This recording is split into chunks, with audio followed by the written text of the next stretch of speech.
Assalamu alaikum friends, welcome to the lecture number 7.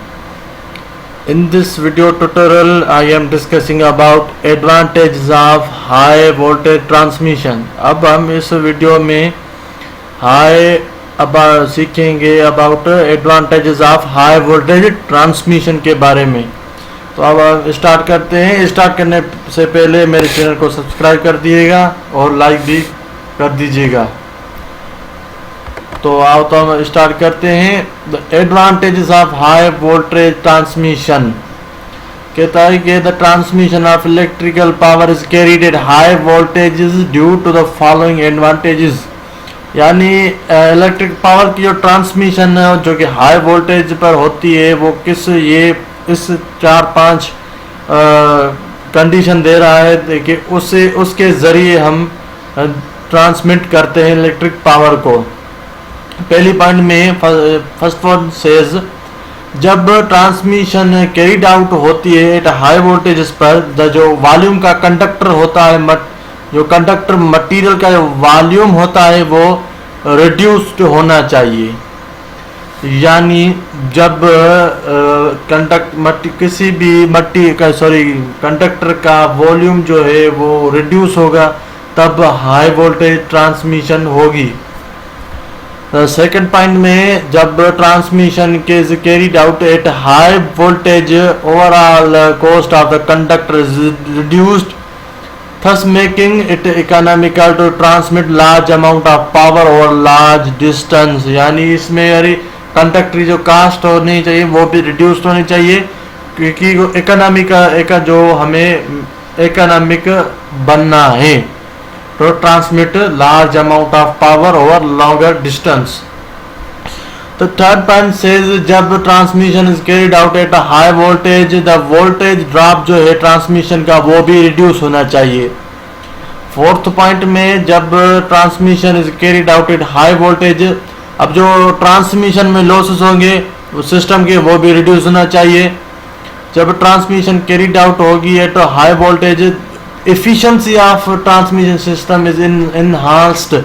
यानी efficiency क्या होनी चाहिए enhanced होनी चाहिए. एक पॉइंट तो ये थी. दूसरी पॉइंट ये थी कि जो ट्रांसमिशन सिस्टम के जो लॉसेस है वो भी रिड्यूस होना चाहिए. तीसरी पॉइंट के जो वोल्टेजेस हैं वो भी रिड्यूस होना चाहिए. कंडक्टर की कास्ट भी रिड्यूस होनी चाहिए. और फर्स्ट पॉइंट में जो कंडक्टर के मटेरियल है उसका वॉल्यूम भी लेस और रिड्यूस्ड होना चाहिए. तो ये 5 एडवांटेजेस है ऑफ हाई वोल्टेज ट्रांसमिशन के. Reduction in the volume of the conductor material यानी जो रिडक्शन है कंडक्टर के वॉल्यूम का वो किस तरह हम कर सकते हैं.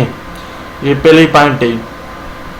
Consider the transmission of electric power by a 3-phase line.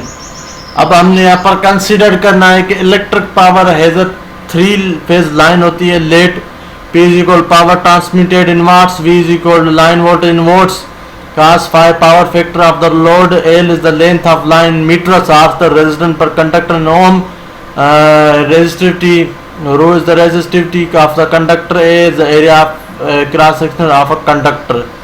अब लोड जो है is given bye I is equal P under में 3V cos phi. अभी ये किस में है? ये AC सिस्टम में है.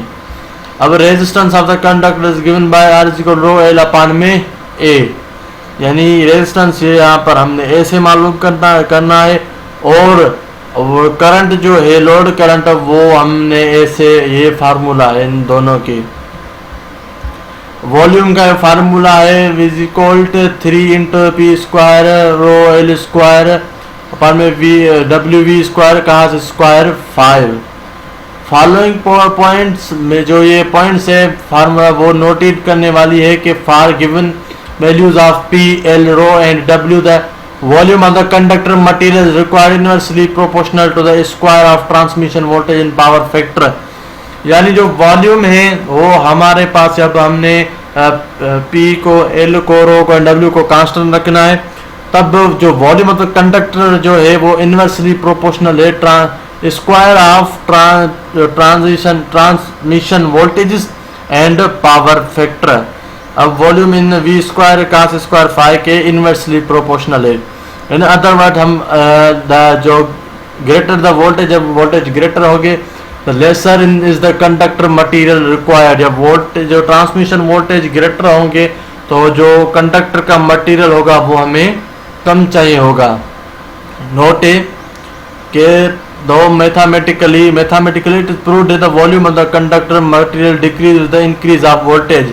यानी मैथमेटिकली जो प्रूव हुआ है कि जब हम कंडक्टर का मटेरियल कम करेंगे तो वोल्टेज इंक्रीज होंगे।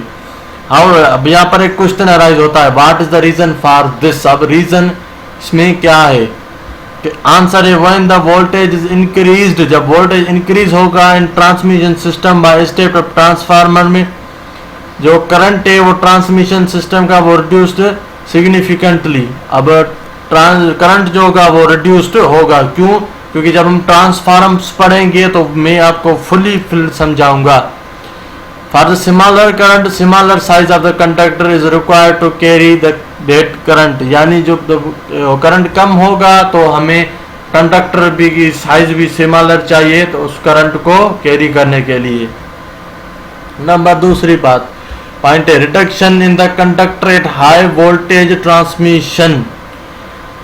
फर्स्ट पॉइंट में जब वोल्टेज इंक्रीज होते हैं ट्रांसमिशन सिस्टम में किस by the step of transformer the current in the transmission system is significantly reduced. और ये जब वोल्टेज इंक्रीज होंगे किस तरह से ट्रांसफार्मर स्टेप ऑफ ट्रांसफार्मर से हम वोल्टेज को इंक्रीज करेंगे तो करंट क्या होगा? डिक्रीज होगा।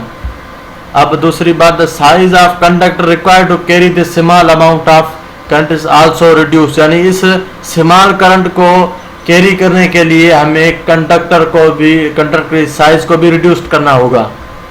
Third point due to this smaller size की कंडक्टर की वजह से it is cost is also reduce. यानी इसकी कॉस्ट भी क्या होगी? रिड्यूस होगी। Because of smaller size of conductor will cheaper as compare to large size of conductor. यानी स्मॉलर जो कंडक्टर है वो चीपर है then larger size of conductor.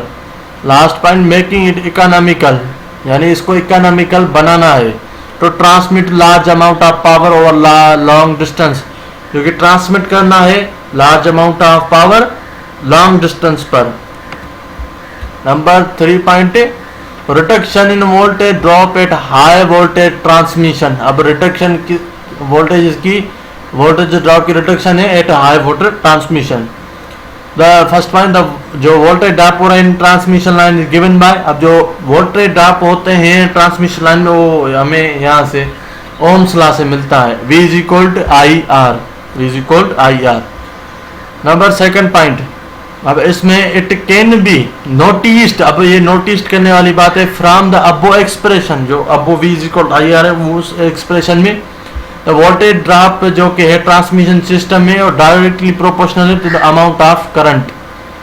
यानी higher the amount of current higher will be the voltage drop in the transmission line and vice versa. यानी जो current है और वोल्टेज डायरेक्टली प्रोपोर्शनल रिलेशन है बीच में। अब जब करंट बढ़ाएंगे तो वोल्टेज बढ़ेगा, करंट ड्रॉप होगा तो वोल्टेज भी ड्रॉप होगा। when the voltage जब वोल्टेज इंक्रीज होंगे for transmission by step of transformer जो कि current in the transmission is reduced significantly. जब वोल्टेज बढ़ाएंगे ट्रांसमिशन लाइन के लिए किस तरह से? By step of transformer. तब वोल्टेज करंट जो होगा ट्रांसमिशन सिस्टम का वो रिड्यूस्ड होगा। Voltage drop due to smaller amount of current. जब वोल्टेज ड्रॉप होगे किसकी वजह से? Smaller amount of the current will also be reduced. और वो करंट जो होगा वो रिड्यूस्ड होगा। Voltage regulation of the transformer system will be improved. और वोल्टेज रेगुलेशन है ट्रांसमिशन सिस्टम की वो इम्प्रूव होगी। Number 4 point losses reduction in transmission eight high voltage. अब वही नोट डेट हम जानते हैं that power is transmitted over long distance through the conductors. यानी पावर जो है वो ट्रांसमिट किए जाते हैं किसकी थ्रू? कंडक्टर्स की through. There exist some power loss due to heat dissipation. यानी वहां पर कुछ पावर के लॉसेस हो गए, किस वजह से? हीट डिसिपेशन की वजह से। अब पावर लॉस है ड्यू टू हीट डिसिपेशन, वो किस तरह हमें गिवन किया जाता है? P is equal to I square into are.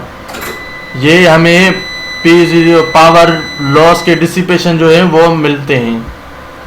अब इट मीन्स दैट पावर जो है वो is directly proportional to square of the current flowing in the transmission system. अब इसमें से एक्सप्रेशन में जो पावर है वो डायरेक्टली प्रोपोर्शनल किसके है? Square of current flowing in the transmission system. यानी lesser the current lesser will be the power loss, यानी जब करंट भी कम होगा तो पावर लॉस भी कम होगी इन द ट्रांसमिशन सिस्टम। अब जब पावर ज्यादा होगा तो पावर लॉस ज्यादा होंगे तो करंट भी ज्यादा होगा। If we increase the voltage of transmission system by state of transformer, अब जब हमने वोल्टेज को इंक्रीज किया किसकी मदद से? स्टेप ऑफ ट्रांसफार्मर की मदद से, the current will be reduced, current reduced होगा, resulting in lesser power loss in the transmission system. अब रिजल्ट क्या आएगी कि वहां पर लेसर पावर लॉस होंगे ट्रांसमिशन सिस्टम में। नंबर 5वीं पॉइंट है enhancement in the transmission efficiency at high voltage. जब हम जानते हैं input power is equal output power plus losses, input power is equal P plus losses, यानी कि इनपुट पावर हम देंगे तो हमारे पास आउटपुट पावर होगा और कुछ उसमें लॉसेस भी होंगे। जैसे जब हम बात जानते हैं तो ये मैंने दिखा दिया। अब इनपुट P इज इक्वल, अब लॉसेस क्या है? P square rho into L A into V square into cos square 5। अब जो करंट डेंसिटी है the total flow of charge per time over cross sectional of area, यानी current density क्या है कि वो टोटल चार्ज है per unit time over a cross sectional area. Assuming J to be a current density of the conductor, यानी हम J को current density मानते हैं कंडक्टर की, then current density is equal to current I per area, और A is equal to area is equal to current per current density. Putting this formula of area in input power formula we get, हमने फिर area को, जो area का जो हम formula निकाला वो इसमें इनपुट पावर में हमने पुट करना है। और P input power equal P output power P plus P square, ये हमने पुट किया J इंटू I, तो क्या हो गया कि ये जो है फिर is equal to P plus ये सारा का सारा हमने लिख दिया है फिर, ठीक हो गया। इनपुट पावर जो है वो ये √3, इनको हमने उलट कर दिया, फिर हमने क्या लगाया, ये हमारा AC का जो पहला हमने पढ़ के आए थे पहले में, किधर गया ये करंट का फार्मूला, ये हमने पुट किया इधर, तो इसीलिए P में कैंसिल हो गया, P में कैंसिल हो गई, तो input power equal P into 1 plus radical 3 into rho into L into J per V into cos 5, ठीक हो गया। तो ट्रांसमिशन एफिशिएंसी जो है, एफिशिएंसी हमेशा आउटपुट पावर अपान में इनपुट पावर की ली जाती है, तो इज इक्वल टू P, और ये इनपुट ये आउटपुट ये इनपुट हमने लिया, तो ट्रांसमिशन एफिशिएंसी 1, और ये जो है सारा का सारा ऊपर चला जाएगा तो -1 में चला जाएगा। तो ट्रांसमिशन एफिशिएंसी है वो है 1 plus radical 3 into rho into L into J per V into cos 5 और पावर -1। अब इस जो कि ये एक्सप्रेशन है, तो इसके लिए हमने binomial theorem expression for negative exponential is given by, ये जो फार्मूला है वो ये पुट करेंगे, expanding the previous expression through the binomial theorem expansion and neglecting the higher terms we get transmission is equal 1 minus radical 3 into L into J per V into cos 5। अब पूरा का पूरा जो process था हमने वो solve कर ये जो हमें वो हायर जो पावर टर्म्स थे उनको निगलेक्ट करके जो हमें बचा वो अप्रॉक्सिमेटली ये हमें बचा, तो इसलिए ये हमने रखा कि as J, P and L are the constant, therefore transmission efficiency increases when the line voltage increases। अब जब ये समझ लो कि जो ट्रांसमिशन एफिशिएंसी है वो डायरेक्टली प्रोपोर्शनल किसके है, वोल्टेज के। जब ट्रांसमिशन एफिशिएंसी इंक्रीज होगी, वोल्टेज भी इंक्रीज होंगे। Similarly efficiency is also increased when power factor is increased, यानी पावर फैक्टर भी प्रोपोर्शनल है एफिशिएंसी के मुताबिक। जब पावर फैक्टर इंक्रीज होगा तो एफिशिएंसी भी इंक्रीज होंगी। तो इनहांसमेंट ये ट्रांसमिशन एफिशिएंसी। अब इसको हमने सॉल्व किया तो efficiency is equal to 1 - 0.2 is equal 0.8 into 100 is equal 100, यानी परसेंटेज निकालने के लिए हम 8% मल्टीप्लाई करते हैं 100 से, तो 80%। यहाँ 1 - 0.05 is equal to 95%। The efficiency will be enhanced when transmission is carried out at high voltage. ये एफिशिएंसी की इनहांसमेंट है जब हाई वोल्टेज ट्रांसमिशन की जाते हैं। Though mathematically proved the transmission efficiency increase with increase of voltage, ये तो हमने मैथमेटिकली प्रूव किया। हाउएवर क्वेश्चन अराइज होता है कि what is the reason for this. Answer है व्हेन द वोल्टेज इंक्रीज, जब वोल्टेज इंक्रीज होते हैं the current in transmission system reduces. The reduction, जो कि रिडक्शन होती है करंट में, वो रिजल्ट लाती है कि reduction of the transmission losses because power loss in transmission gives by P = I² × R। अब ये शो करता है कि जो पावर लॉस है वो डायरेक्टली प्रोपोर्शनल है square of current. Lesser the current lesser will be the power loss होगा, and lesser the power loss, same ही है। Higher will be the efficiency. अब पावर फैक्टर इंक्रीज होगा तब एफिशिएंसी इंक्रीज होगी। अब पावर लॉस होंगे तो हायर एफिशिएंसी होगी, यानी पावर जो लॉस है वो इनवर्सली प्रोपोर्शनल है एफिशिएंसी। अब पावर फैक्टर जो है वो प्रोपोर्शनल है डायरेक्टली एफिशिएंसी से। अब रिडक्शन जो है करंट की वो अचीव्ड किसके मुताबिक होते हैं, due to increase of voltage की मदद से, leading to enhancement in transmission efficiency.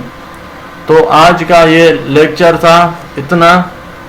अगर आपको पसंद आया तो लाइक कर दीजिएगा और प्लीज़ सब्सक्राइब कर दीजिएगा। Thank you very much.